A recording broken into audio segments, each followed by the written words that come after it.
Dan hari ini saudara kita akan bahas mengenai satu topik firman Tuhan seperti yang minggu yang lalu saya sampaikan, tapi kali ini bagian yang kedua. Ya, ada mengenai 7 prinsip dari investasi Tuhan, ya. Oke, minggu yang lalu kita sudah bahas mengenai 4 prinsip. Yang pertama, kalau mungkin saudara masih ingat, yaitu prinsip kepemilikan. Ya, ini prinsip-prinsip yang kemarin kita bahas, yaitu prinsip kepemilikan, ada prinsip peruntukan. Prinsip kepemilikan itu apa? Bahwa semua yang saya miliki, yang Anda miliki itu adalah miliknya Tuhan. Ya, semua yang ada padamu adalah milik Tuhan. Tuhan yang menciptakan, kemudian Tuhan yang memiliki semuanya. Begitu juga dengan talenta Anda, kemampuan Anda, dan segala sesuatu yang ada dalam diri Anda. Itu diberikan oleh Tuhan. Kita hanya dipercayakan, amin. Kita cuma dikasih kepercayaan, dipinjamkan, saudara ya. Kemudian prinsip yang kedua yaitu prinsip peruntukan. Prinsip peruntukan yaitu berbicara bahwa Tuhan menginvestasikan di dalam diri Anda banyak hal, dan setiap hal dan talenta yang Tuhan taruh dalam diri Anda itu sangat-sangat bernilai dan sangat-sangat berharga gitu ya. Harus dipakai dan harus dikembangkan. Nah, itu prinsip ketiga, yaitu prinsip pertanggungjawaban. Satu saat nanti apa yang Tuhan sudah investasikan kepada Anda harus dipertanggungjawabkan kepada Tuhan. Harus dilakukan saudara dengan baik, dilakukan secara maksimal di dalam kehidupan kita. Kemudian yang keempat, kemarin kita belajar bahwa ada prinsip penggunaan, yaitu apa yang Tuhan sudah taruh digunakan, jangan dikubur ya. Yang lalu kita sudah bahas tentang itu. Dan banyak orang tidak mengembangkan talenta mereka atau investasi yang Tuhan sudah berikan kepada mereka. Kenapa? Karena mereka takut, saudara ya. Takut. Kemudian karena takut mereka menguburkannya. Itu alasan utama. Nah, mari kita lihat berikutnya ya, prinsip-prinsip berikutnya. Prinsip yang kelima, prinsip motivasi. Coba katakan sama-sama, prinsip motivasi. Nah, rasa takut itu membuat seseorang gagal untuk mengembangkan talentanya atau gagal untuk mengembangkan potensi yang Tuhan sudah berikan dalam kehidupannya. Mari kita baca sama-sama di dalam itu ya, di dalam Matius pasal 25 ayat 25. Di situ dikatakan, kita baca sama-sama ya. 1 2 3. Karena itu aku takut dan pergi menyembunyikan talenta Tuhan itu di dalam tanah. Ini terimalah kepunyaan Tuhan. Nah, kalau kita lihat sama-sama saudara, kata takut dan menyembunyikan, takut dan sembunyi itu selalu kemana-mana bareng-bareng saudara. Mereka kakak adik, mungkin bukan kakak adik, mungkin sahabat baik. Di mana ada takut, pasti sembunyi di situ. Di mana ada sembunyi, pasti alasannya karena takut saudara ya. Jadi kita lihat saudara, rasa takut itu membuat kita bersembunyi. Ada yang menghalangi saudara ya, kita untuk mengembangkan, mencapai potensi kita yang paling besar saudara. Kenapa? Karena kita menguburkannya, menyembunyikannya. Karena takut saudara ya. Karena takut, alasannya karena takut. Rasa takut membuat orang gak bisa mencapai potensi yang paling tinggi dalam kehidupannya. Gak bisa mencapai potensi yang Tuhan sudah berikan di dalam kehidupannya. Kalau seseorang dikasih potensi yang besar, nih ya buat kamu saya kasih besar seperti ini. Tapi karena takut, dia cuma pakai sangat kecil di dalam kehidupannya. Nah, rasa takut itu melumpuhkan kita. Rasa takut itu membuat kita nggak bisa melakukan apa-apa. Nah, saya catat di sini ada 3 jenis rasa takut ya. Pertama, rasa takut yang membuat kita nggak pede. Rasa takut yang membuat kita nggak percaya diri, saudara. Aduh, gua nggak bisa lakukan itu. Ada orang yang lain yang lebih baik lagi kalau melakukan hal ini, gitu ya. Aduh, aku nggak cukup hebat, nggak cukup berbakat dibandingkan orang lain. Biar orang lain aja. Karena takut dan membuat dia nggak pede, sampai dia nggak bisa mengembangkan diri, saudara, mengembangkan kehidupan orang lain. Minggu yang lalu saya cerita tentang bagaimana waktu pertama kali saya disuruh khotbah masih SMP gitu ya.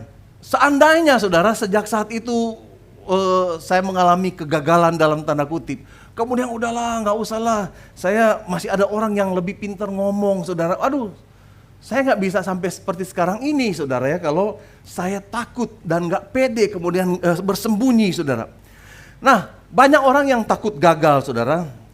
Nanti kalau saya lakukan kemudian saya gagal, nanti diketawain orang. Itu pemikiran banyak orang gitu ya. Janganlah pastor, takutnya ada yang nggak suka dengan hasil pekerjaan saya. Udah, saya nggak usah lakukan saja pastor. Itu takut gagal saudara ya. Nah sebenarnya saudara, minggu yang lalu saya sudah singgung sedikit bahwa takut gagal itu jauh lebih buruk, jauh lebih parah, jauh lebih fatal daripada kegagalan itu sendiri, saudara. Karena kalau kita takut gagal, saudara, kita nggak pernah akan melangkah dan nggak pernah akan berbuat sesuatu.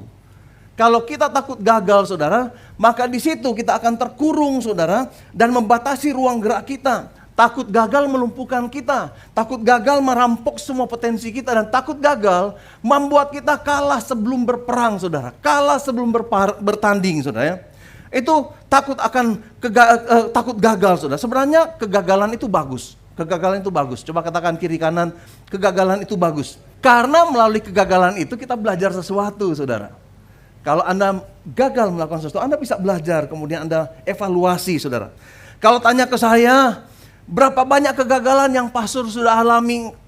Banyak sekali, saudara. Sangat banyak sekali, saudara ya. Nggak terhitung jumlahnya, saya udah lupa berapa banyak, saking banyaknya kegagalan yang saya alami, saudara. Tapi saudara, saya mau kasih tahu kepada Anda, satu-satunya jalan menuju kepada kesuksesan adalah melewati masa-masa kegagalan, saudara. Satu-satunya jalan Anda bisa sukses, Anda harus lewati, mau nggak mau, saudara, harus lewati kegagalan demi kegagalan. Karena kegagalan membuat kita belajar, kegagalan membuat kita lebih berhikmat, kegagalan membuat kita menjadi semakin dewasa, saudara. Di gereja, setiap full timer dan pelayan Tuhan, saya selalu katakan ya, tim kepemimpinan di sini katakan, ayo sering-seringlah lakukan kegagalan, saudara. Kita encourage mereka untuk melakukan kegagalan atau kesalahan.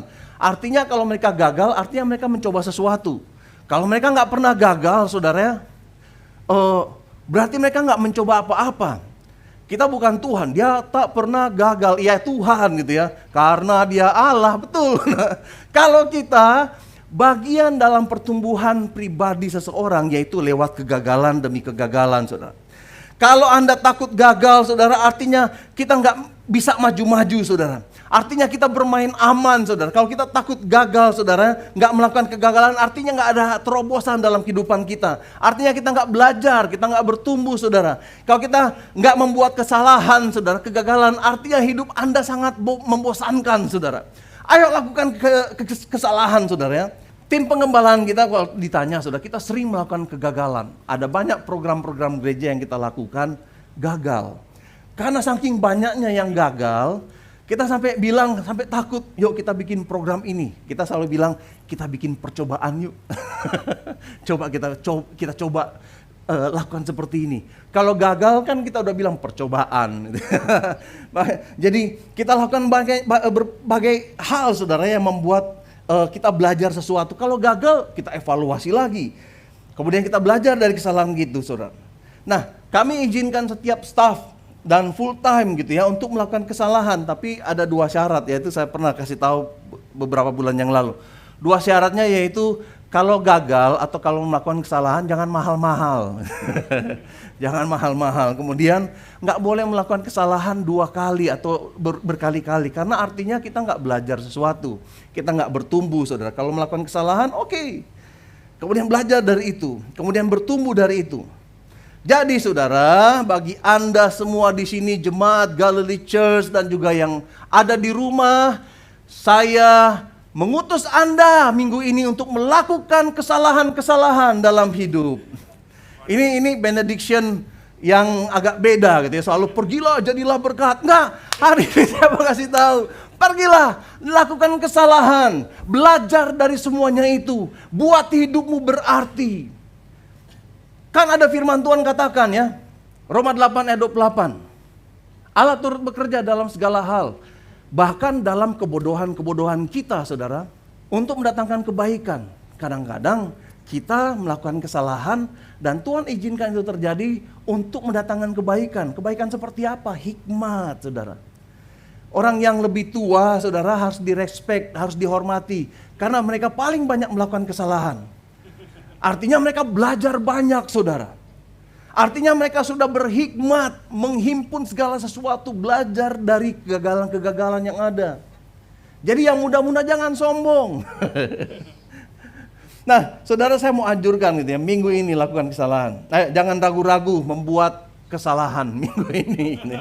Kalau ada yang bilang, kok kamu minggu ini sembrono sekali? Pastor yang suruh, Pak. Melangkah, saudara, ambil resiko. Amin. Ambil resiko, lebih baik mencoba dan gagal. Itu akan membuat Anda kuat daripada nggak mencoba sukses. Itu namanya tuyul. Nggak mencoba tiba-tiba udah kaya. Ih, dari mana duitnya? Wah, ini tuyul. Kata orang-orang kampung gitu ya. Nah, kita kedua, saudara, rasa takut apa yang membuat kita lumpuh, saudara? Yaitu rasa takut yang membuat seseorang menjadi pemalu. Nah, pemalu kadang-kadang itu latar belakangnya yaitu takut nanti diomongin orang. Misalnya suara Anda bagus, tetapi Anda takut untuk menampilkannya, mempersembahkannya kepada Tuhan, kepada gereja, kepada hal-hal yang baik. Karena Anda terlalu sensitif dan pemalu sehingga Anda menyembunyikan talentamu itu, saudara. Nah, sebenarnya, saudara, di balik sifat pemalu itu takut, ada rasa takut, saudara. Anda selalu memikirkan pendapat orang. Nanti orang ngomongin saya gitu ya. Anda nggak akan bisa pernah mencapai kesuksesan, saudara. Nggak bisa mengalami kemajuan dan breakthrough kalau Anda selalu berusaha menyenangkan orang lain. Nggak mungkin, saudara. Anda nggak mungkin bisa menyenangkan semua orang. Bahkan Tuhan sendiri nggak mungkin, saudara, menyenangkan semua orang. Ada petani katakan, Tuhan berikan hujan Tuhan.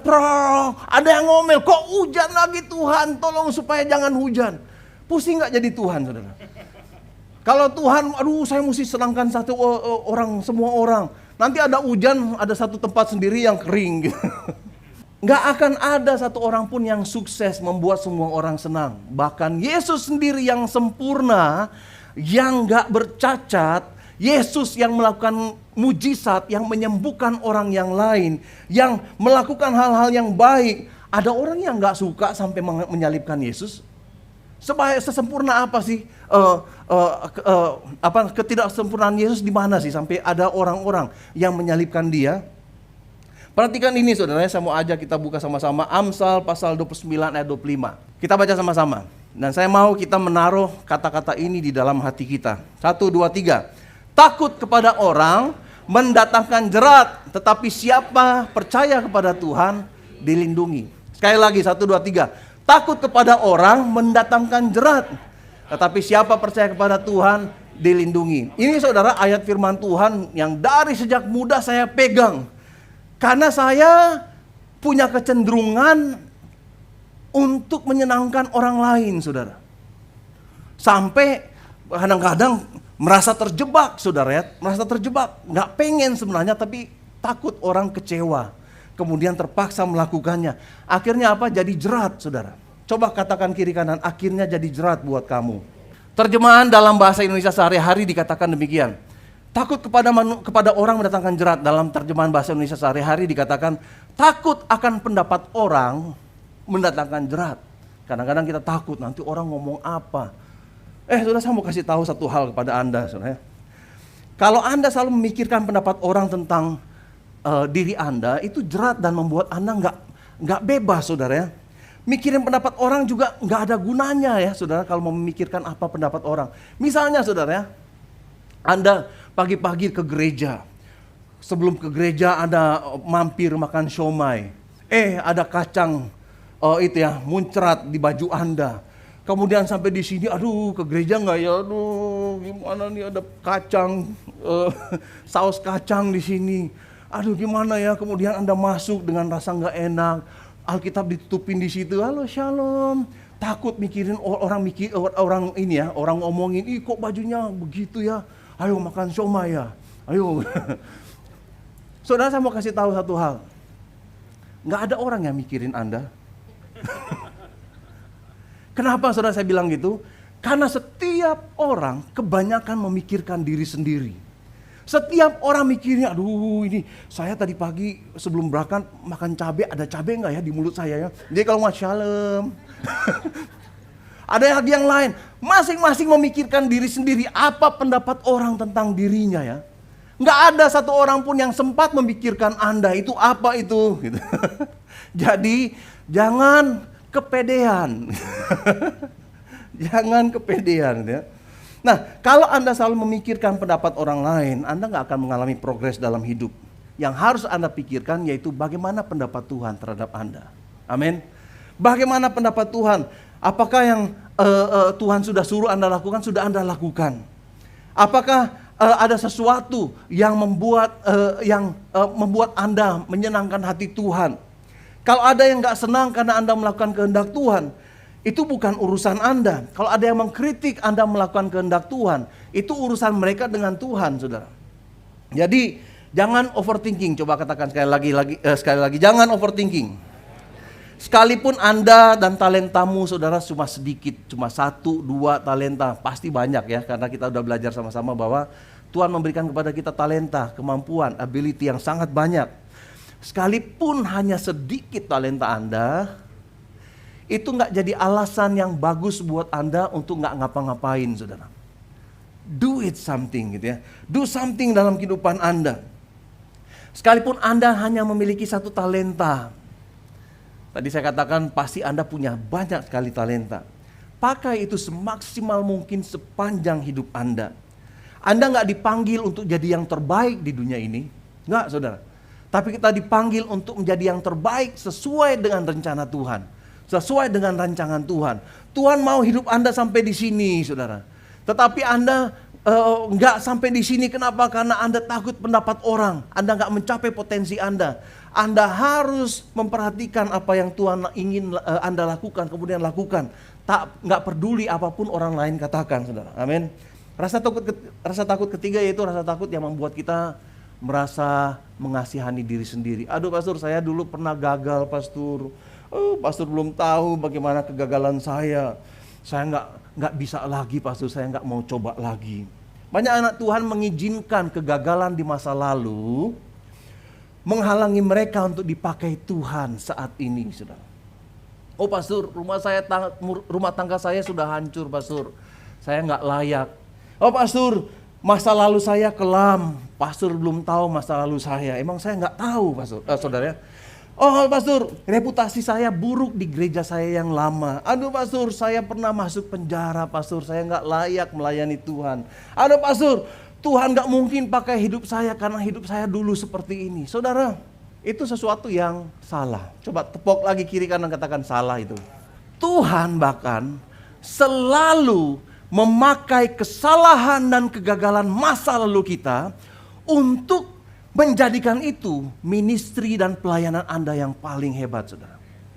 Beberapa minggu yang lalu, 2 minggu yang lalu ya, saya pernah cerita juga, saudara kita Pastor Yeri, dia dulu masa lalunya kelam, terlibat narkoba, jadi pengedar, tapi kemudian dia bertobat, dipakai Tuhan.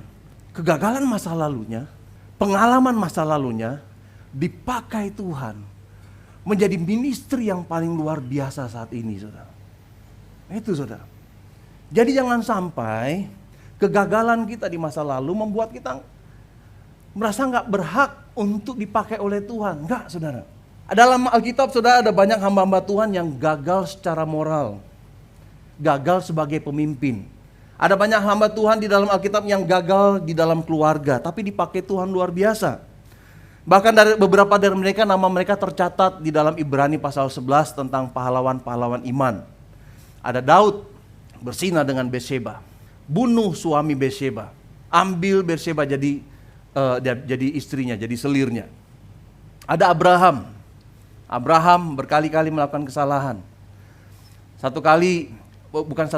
kali dia suruh istrinya berbohong, nanti bilang kamu ini adik saya ya, supaya saya aman. Ada Simpson, tergoda oleh Tante Delilah. Kemudian dia terjebak, saudara. Nama-nama ini pernah melakukan dosa-dosa yang memalukan dalam kehidupannya. Tapi nama mereka tercatat sebagai pahlawan iman. Kenapa? Karena mereka nggak membiarkan masa lalu mereka mendikte mereka siapa mereka saat itu, saudara. Karena mereka menaruh pengharapan kepada Tuhan dan Tuhan sanggup memakai hidup mereka, saudara. Sekalipun seburuk apapun yang dilakukan oleh mereka. Bahkan dalam daftar pahlawan iman itu ada nama Rahab. Siapa dia? Di situ dikatakan Rahab, seorang perempuan sundal. Wah, tapi Tuhan Masukkan dia di dalam catatan pahlawan-pahlawan iman. Jadi nggak peduli masa lalumu, kegagalanmu, aibmu, Allah bisa memakai hidupmu dengan luar biasa. Amin, saudara. Terkadang juga dengan kita ya, dengan kehidupan kita. Terkadang dalam kehidupan seorang kita mengalami hal yang sama, lecek, kotor, jatuh, saudara. Kita jadi merasa nggak berarti karena kita pernah melakukan keputusan-keputusan bodoh di dalam masa lalu kita. Sampai kita terjebak dan kita jatuh terpuruk, saudara. Sehingga kita dianggap orang nggak berharga. Siapa bilang Anda nggak berharga? Anda nggak pernah kehilangan nilai Anda yang sebenarnya, saudara. Di hadapan Tuhan, nilaimu sama dengan orang yang lain. Nilaimu sama, nilai saya dengan nilai Anda itu nggak ada bedanya di hadapan Tuhan. Bukan buat Pastor Fernando, Yesus mati di atas kayu salib. Buat si A cuma setengah tangan. Karena di 4 gitu ya. Nggak terlalu berharga. Enggak, saudara. Allah itu, Tuhan itu paling jago menggunakan orang-orang gagal, memakai orang-orang gagal untuk melakukan hal-hal yang luar biasa, saudara. Nggak peduli latar belakang Anda, yang penting Anda taat. Amin. Prinsip yang keenam kita lihat, yaitu prinsip gunakan dan kembangkan. Kalau tidak digunakan dan tidak dikembangkan, kita akan hilang, kita akan kehilangan itu. Matius pasal, kita baca sama-sama ya. Matius pasal 25 ayat 28. Sebab itu ambillah talenta itu daripadanya dan berikanlah kepada orang yang mempunyai 10 talenta itu. Nah, perhatikan nggak? Di dunia ini kelihatan orang-orang yang bertalenta, talentanya itu semakin banyak, semakin besar, semakin luar biasa. Sementara orang yang punya talenta sedikit seakan-akan makin kurang, makin kurang, makin kurang. Alkitab yang kita bacain, ayat yang kita baca ini, itu menjelaskan apa yang terjadi sebenarnya. Yaitu saudara, bahwa pada waktu kita punya sesuatu dan kita pakai dan kita kembangkan, itu akan semakin banyak, semakin besar. Tapi pada waktu kita nggak mengembangkannya, saudara, itu semakin terkubur, semakin hilang, semakin lenyap. Memang kedengarannya nggak adil, saudara ya. Tapi itulah hukum kehidupan. Hukum kehidupan itu seperti ini. Sesuatu yang nggak digunakan akan lenyap.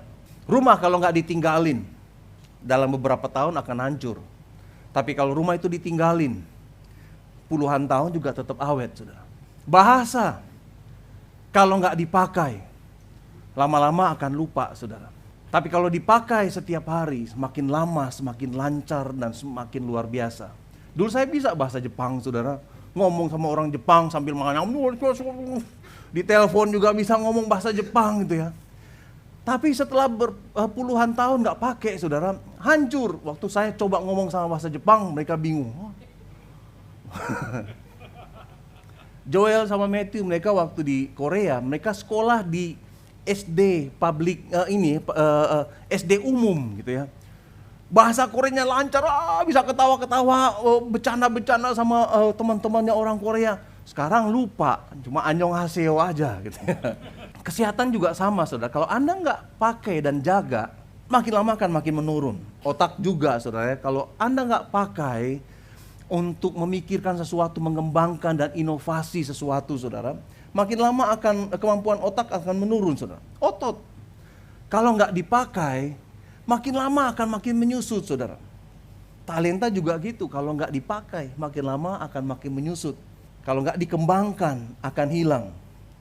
Sebaliknya kalau kita menggunakan talenta yang Tuhan sudah berikan kepada kita, kita akan membuat itu bertambah-tambah, saudara. Saya mau aja kita lihat ya, Ibrani pasal 13 ayat 21. Ini dari bahasa Indonesia sehari-hari. Dikatakan demikian, semoga Allah sumber sejahtera itu melengkapi kalian dengan segala yang baik, yang kalian perlukan untuk melakukan kehendaknya. Jadi waktu kita melakukan kehendak Tuhan, Tuhan akan melengkapi kita, akan tambahkan kepada kita segala sesuatu yang baik yang kita butuhkan untuk melakukan pekerjaan dan kehendaknya, saudara. Makin lama kita makin luar biasa, saudara.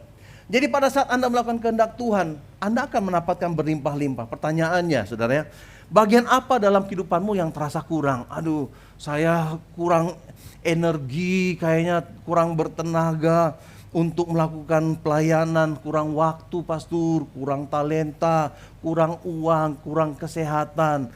Saudara, kalau Anda merasa kurang di hal-hal seperti itu, persembahkan hal itu kepada Tuhan.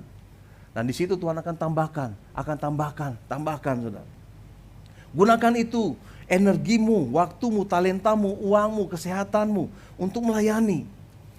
Apa saja yang menurut Anda kurang, persembahkan itu kepada Tuhan melalui pelayanan, saudara. Mulailah memakainya untuk melayani orang lain. Mulailah menolong sesama, saudara. Oh pastor, saya nggak ada waktu untuk melayani. Nggak ada waktu untuk terlibat, saya terlalu capek dengan pekerjaan saya. Kalau waktumu habis untuk dirimu sendiri, ngapain minta Tuhan tambahin? Kita coba jadi orang yang egois, Tuhan tambahkan waktu saya supaya saya terus memperhatikan diri sendiri. Enggak, minta sama Tuhan, Tuhan berikan saya kemampuan untuk mengatur waktu sehingga saya bisa melayani orang yang lain. Kalau uangmu habis untuk dirimu sendiri, ngapain minta Tuhan tambahin? Tuhan kurang Tuhan buat diri sendiri. Kita akan jadi orang yang egois, saudara. Kalau mau doa, bilang Tuhan, tolong Tuhan, minta berkat-Mu untuk supaya saya bisa bayar tagihan listrik, tagihan telepon, tagihan ini. Saudara, itu kan doa yang egois. Kalau saudara minta Tuhan, berikan saya, berkati saya supaya saya bisa memberkati orang lain. Oh, Tuhan akan berikan lebih daripada Anda yang Anda butuhkan, saudara. Tuhan gak mau kita melayani atau memakai waktu, uang atau energi kita hanya untuk melayani diri sendiri, saudara. Sama seperti prinsip perpuluhan. 10% dari milik saya adalah milik Tuhan. Waktu kita mempersembahkan itu, saudara, Tuhan memberkati yang 90%. Tuhan pakai itu sehingga kita berkecukupan di dalam segala hal. Mau pilih mana, 100% tanpa berkat Tuhan dan penuh kebocoran, atau 90% penuh dengan berkat Tuhan. Begitu juga dengan talenta dan semua hal dalam kehidupan kita. Persembahkan waktu, tenaga, energimu untuk melakukan sesuatu, menolong pekerjaan Tuhan, melayani Tuhan, menolong orang yang lain, saudara. Anda pasti akan dapatkan kembali. Ingat hukum tabur tuai. Apa yang Anda tabur, itu yang akan Anda tuai, saudara. Itu prinsip yang ketujuh, kita lihat prinsip yang ketujuh ya. Prinsip yang terakhir, haleluya. Katakan haleluya. Prinsip upah. Jika kita menggunakan talenta kita, kita akan menerima upah, saudara. Saya mau ajak lihat ya di Matius 25 ayat 21. Maka kata tuannya, baik sekali perbuatanmu itu, hai hambaku yang baik dan setia. Engkau telah setia dalam hal-hal yang kecil, perkara yang kecil. Aku akan memberikan kepadamu tanggung jawab dalam perkara yang besar. Masuklah dan turutlah dalam kebahagiaan Tuhanmu. Dari ayat ini kita bisa melihat ada 3 upah yang Anda akan terima, saudara. Pertama yaitu pengakuan Allah. Pengakuan Allah itu yang saya rindukan. Satu kali saya ingin Tuhan berkata-kata kepada saya waktu saya sampai di pintu sorga. Baik sekali perbuatanmu, hambaku yang baik dan setia. Waduh saudara, itu kata-kata yang saya rindukan. Baik sekali perbuatanmu, hai hambaku yang baik dan setia. Nah, pengakuan dari Bapa dalam kehidupan kita itu jauh lebih penting daripada pengakuan manusia di dalam kehidupan kita. Upaya yang kedua yaitu promosi ya. Promosi. Ada tanggung jawab yang lebih besar yang akan Tuhan berikan kepada Anda. Tuhan akan memberikan kepercayaan yang lebih besar. Tuhan akan memberikan promosi di dalam sorga, saudara. Upaya yang ketiga yaitu perayaan gitu ya. Masuklah dan nikmatilah kebahagiaan bersama dengan Tuhanmu. Sorga itu tempat yang penuh kebahagiaan, saudara. Sorga itu bukan cuma kebahagiaan, tapi juga ada perayaan di sana, saudara. Ada sukacita di sana. Amin. Saudara, kalau Anda ingin bahagia, saudara, Anda harus mulai menginvestasikan kehidupan Anda untuk masa depan kita di sorga, saudara. Jangan hidup untuk diri sendiri, saudara. Layani orang lain. Lakukan sesuatu dengan hidup Anda. Berartilah bagi orang yang lain. Gunakan talentamu, waktumu, dan gunakan setiap energimu untuk memuliakan Tuhan, untuk melayani Tuhan. Sekali lagi, jangan hidup untuk diri sendiri. Coba tepuk kiri kanan, katakan jangan layani diri sendiri. Jangan hidup untuk diri sendiri. Satu kali Tuhan akan datang dan meminta pertanggungjawaban. Ketika Dia memeriksa kehidupanmu, apakah Dia menemukan buah-buah dalam kehidupanmu, saudara. Layani orang lain dan layani Tuhan. Saudara, kalau Anda belum mengisi formulir misalnya ya, formulir pelayanan yang sebulan yang lalu kita adakan Ministry Expo, Anda bisa lakukan, saudara. Kalau Anda bingung, aduh pastor saya nggak pinter, tanya dalam diri sendiri, apa passion saya, apa yang saya suka untuk lakukan. Walaupun Anda nggak punya keahlian, tapi Anda suka. Karena kalau Anda suka, Anda akan cepat belajar, Anda akan cepat maju, Anda akan cepat menyerap semuanya itu, saudara. Yang penting passion Anda. Bukan berarti kalau Anda memilih misalnya jadi usher, akan usher selama-lamanya. Enggak, saudara. Itu langkah awal. Saya ingat waktu saya bertobat di Jepang, pelayanan pertama yang saya lakukan yaitu jadi usher. Karena menurut saya itu pelayanan yang paling gampang, cuma salam-salamin. Cuma tutup mata aja salam-salamin udah selesai, gampang sekali. Tapi kemudian dari situ Tuhan mengembangkan hati saya, talenta saya. Saya mulai masuk dalam tim doa. Saya berdoa bagi pelayanan sebelum ibadah mulai, sepanjang ibadah mulai. Kemudian saya dipercayakan untuk masuk di dalam pelayanan worship, praise and worship. Saya jadi singer, kemudian saya dipromosikan jadi worship leader. Saya lakukan semuanya itu. Sampai lama-lama saudara, Tuhan membuat saya rindu untuk mengembangkan apa yang Tuhan sudah taruh. Hingga saat ini saudara, saya jadi hamba Tuhan.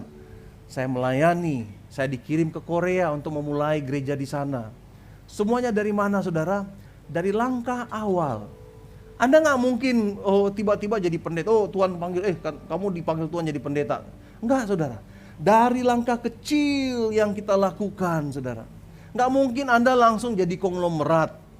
Nggak, dari langkah kecil yang Anda lakukan saudara, sehingga itu menjadi hal-hal yang besar.